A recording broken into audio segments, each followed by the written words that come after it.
дар толори мақомоти иҷроии ҳукумдавлатии шаҳри Хуҷанд таҳти роҳбарии Фирдавс Шарифзода, раиси шаҳри Хуҷанд бо иштироки муовини раиси вилояти Суғ Даврон Зоҳидзода, роҳбарони мақомоти ҳифзи ҳуқуқ, мудирони шӯъбаву бахшҳои мақомоти иҷроии ҳукумдавлатии шаҳр, комиссари ҳарбии шаҳр, ҳайати шахсии комиссари ҳарбии шаҳр ва раисони маҳаллаҳо ҷаласаи навбатии ситоди даъвати навазкарон ба сайфи қувваҳои мусаллаҳи Ҷумҳурии Тоҷикистон баргузор гардид. Нахуст раиси комиссияи даъвати ҷавонон ба хизмати ҳарбӣ, муовини раиси шаҳри Хуҷанд Бахтиёр Боқизода оид ба ҷамъбасти маъракаи тирамоҳии соли 2021 ва омодагиҳо ба маъракаи даъвати баҳоронаи соли 2022 маълумоти муфассал ироа намуд. иттилоъ дода шуд ки тибқи қарори раиси шаҳр аз 22 сентябри соли 2021 дар бораи даъвати шаҳрвандони солҳои таваллудшон 1994-2003 ба хизмати ҳарбӣ моҳҳои октябр-ноябри соли 2021 барои дар сатҳи зарурӣ гузарондани маъракаи даъвати тирамоҳии соли 2021 тамоми чораҳои зарурӣ роҳандозӣ гардид ва дар натиҷа нақшаи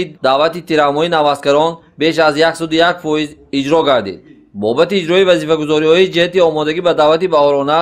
то имрӯз 5 маротиба ҷаласаи ситод баргузор ва масъулин баҳри иҷрои қарорҳои интишоршуда муваззаф гардиданд. алҳол дар мактаби ташкилоти мададгори мудофии шаҳри Хуҷанд 38 нафар ҷавонони синни даъватӣ барои соҳибкасб гардидан ба курси ронандагӣ ҷалб гарда баъди гирифтани тахассусмандӣ ба сайфи қувваҳои мусаллаҳи Ҷумҳурии Тоҷикистон сафарбар карда мешаванд.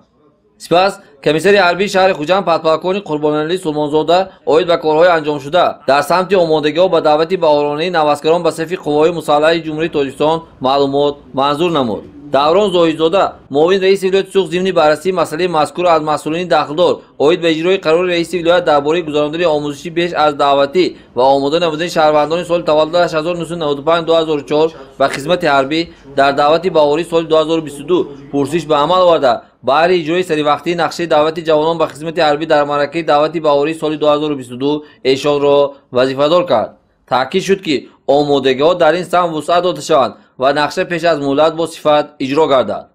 дар ҷараёни ҷаласа раиси шаҳри Хуҷанд Фирдавс Шарифзода доир ба супоришҳои қаблан ироа гардида пурсиш ба амал оварда ҷиҳати ҷонок намудани фаъолияти комиссияи даъват бахусус дар самти ба қайдгирии шаҳрвандони синни даъват, ҷалби муҳассилин ба мактаби муттаҳидии техникии ҷамъияти ташкилоти мададгори мудофии шаҳри Хуҷанд ва ғайраҳо дастури супоришҳои мушаххас дод.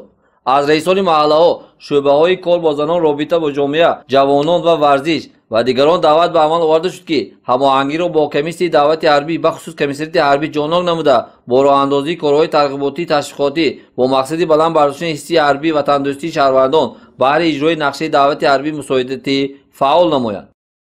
дар анҷоми ҷаласа таъкид шуд ки мо ҳамагон алахусус фаъолон вазифа дорем ки шукронаи истиқлолият, сулҳу оромӣ ва сарҷамъиву ваҳдати миллиамонро эҳтиёт кунем ва доим дар андешаи ободиву ҳифзи ватанамон буда садоқат ба пешвои миллат муҳтарам Эмомали Раҳмон ба давлату ҳукумат ва сарзамини аҷдодиро фаромӯш насозем. ҳифзи ватан, ору номус, матонат ва ҳимояти марзу бум вазифаи ҷонии ҳар фарди кишвар аст.